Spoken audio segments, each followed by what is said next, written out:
নমস্কার বন্ধুরা, আজকে আমি আপনাদের সাথে শেয়ার করব কালবাউস মাছের ঝোল শীতকালীন সবজি দিয়ে। তো প্রথমে এই যে মাছগুলোকে আমরা ভালো করে ভেজে নেব। ভেজে নেওয়ার পরে কড়াইতে আমরা ফোড়ন দেব সাদা জিরে আর তেজপাতা ফোড়ন দেওয়ার পরে এর মধ্যে আলুগুলোকে দিয়ে ভালো করে ভেজে নেব।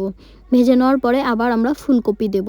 এর মধ্যে আরও কয়েকটা সবজি যাবে। তো এই যে ভালো মতো আমরা ভেজে নেওয়ার পরে এখন আদা বাটা, লঙ্কা বাটা, জিরে বাটা দিয়ে কষিয়ে নেব। তারপরে এর মধ্যে স্বাদ মতো হলুদ, নুন দিয়ে আরেকটু কষিয়ে নেওয়ার পরে এর মধ্যে বাকি যে সবজিগুলো রয়েছে যেমন কাঁচা টমেটো, মটরশুঁটি দিয়ে আরও কিছুক্ষণ কষিয়ে নেওয়ার পরে আমরা এর মধ্যে জল দিয়ে দেব। এই যে আমরা সব কিছু দিয়ে দিয়েছি, এবার ভালো মতো কষিয়ে নেব। কষিয়ে নেওয়ার পরে এর মধ্যে আমরা জল দিয়ে দেব। গরম জল দিলেও ভালো হয়, তো আমরা এখানে ঠান্ডা জল ব্যবহার করেছি। এই যে জলটা ফুটে যাওয়ার পরে আমরা মাছগুলোকে দিয়ে আরও কিছুক্ষণ ঢাকা দিয়ে রেখে দেব। ঢাকনাটা উঠিয়ে আমরা ধনেপাতা কুচি দিলেই তৈরি হয়ে যাবে মাছের ঝোল।